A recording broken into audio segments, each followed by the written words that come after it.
Tall Tale TV. Lone Wolf by Kate England. Hank poured some of the near-boiling coffee into the thin paper cup, wincing as it stinged his fingers. He had tucked the books he needed under his arm, squeezing them awkwardly against his ribs as he tried to dispense the powdered creamer into his drink. Small, delicate hands reached over his, plucking the non-dairy creamer from his hands, and began to mix it for him. Hank startled, and the books under his arm toppled to the floor with a thud that caused every head in the cramped basement to turn in his direction. "My fault," said the girl who was now adding 2 sugars to his coffee. She had dirty blonde hair that looked like she had cut it herself. Her eyes were 2 different colors, one brown as the coffee, the other a blue that was so light it was almost white. Everyone in the room turned back to their own conversations, and the dull drone picked back up as though it had never happened. "How do you know I like sugar?" asked Hank as he stooped to pick up his books. Call of the Moon had landed face up and was none the worse for wear. Lycanthropy, Fact or Fiction, now had an ugly crease across the front cover, and Hank frowned as he tried to smooth it out. "You smell sweet," said the girl with a grin. "We don't get a lot of your kind here." "Werewolves?" he asked, feeling the blood rush to his face again. She arched a brow and blinked at him. Well..." She paused, looking at him closely, and then held out a hand. "Waverly." "Hank," said Hank, and shook her hand, feeling calluses on her palm. "How did it happen for you?" she asked. Hank picked up the coffee and took a deep pull. It was still far too hot, and he burned his tongue and hissed. I was attacked," he said, and he could feel his hands shaking. Waverly reached out and took the coffee from him before it could splash over the sides. "They killed my wife, and I don't know how I survived, but I did." He had been in the hospital for weeks on end. Nothing but white walls, beeping, and constant interruptions instead of sleep. But it had been better than home. He thought he was ready for home, but he could smell her everywhere. He didn't remember what happened, but when he woke up again, her clothes had been ripped to shreds, and pictures pulled from the walls and smashed, until there was nothing left that smelled like her, until her eyes didn't watch him from the walls, asking him why he was still there, and she was cold and gone. "That's how I knew I was a monster. Who could do that? It was all I had left of her," he asked, his voice cracking.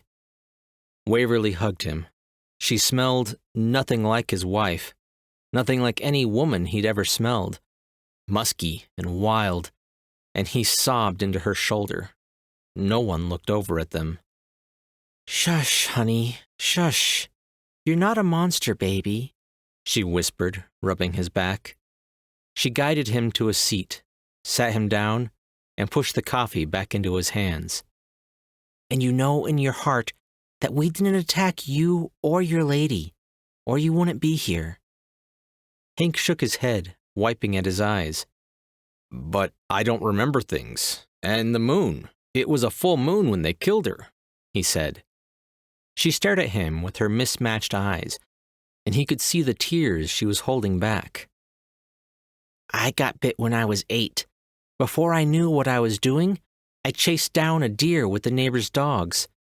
Then we went after the 3-year-old Jenkins boy. Greg caught me before we got him, gave me this." She pushed her hair back, and he could see a scar of puncture wounds on the back of her neck. She pointed to the slight man in his 60s, with silver hair and wire-rimmed glasses. "He saved me from killing that poor boy, told me I wasn't an animal, showed me I wasn't.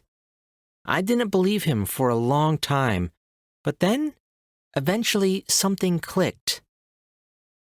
"But I am," he said. "I know I am." "No, honey, you're just lost, but that's okay. We all are. Why don't you stay here and listen to the meeting? You can talk if you want. Everyone gets a chance to talk." Hank stared at her mismatched eye, then nodded. The slight man with the wire rims stood up, and the side talk and laughter died away. Welcome to Lycans Anonymous. I'm Greg, and I'm a werewolf. "Hi, Greg," said the crowd. Hank looked at the backs of people's heads. Some were long braids, others buzzed close to the scalp, some tattooed, others nothing but various hues of skin.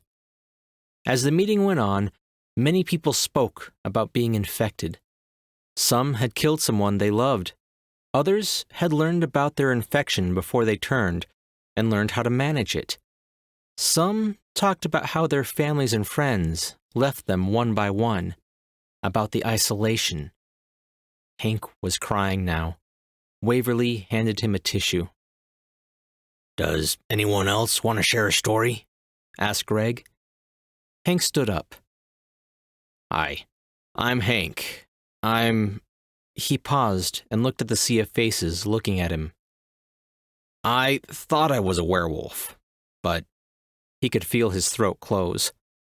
"Hi, Hank," said Waverly, and other voices joined in until they blended and became one voice, helping him stand up. My wife was killed. I was hospitalized. When I came home, I couldn't deal with her being gone, and I destroyed everything she touched," he said. "Now it's just me.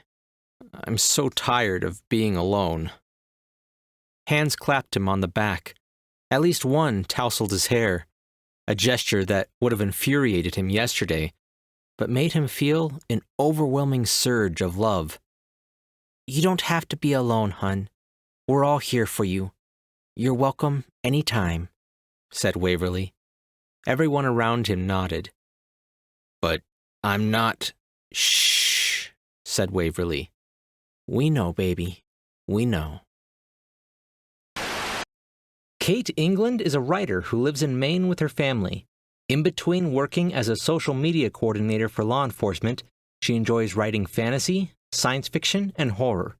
You can see a sampling of her writing on her blog, beingprompt.com, and you can support her on Patreon at patreon.com/Kate England. Thanks for listening. If you want to hear more stories like this, make sure to subscribe to the channel and sign up for the weekly newsletter. I'm Chris Herron, and that's it for today's Tall Tale TV.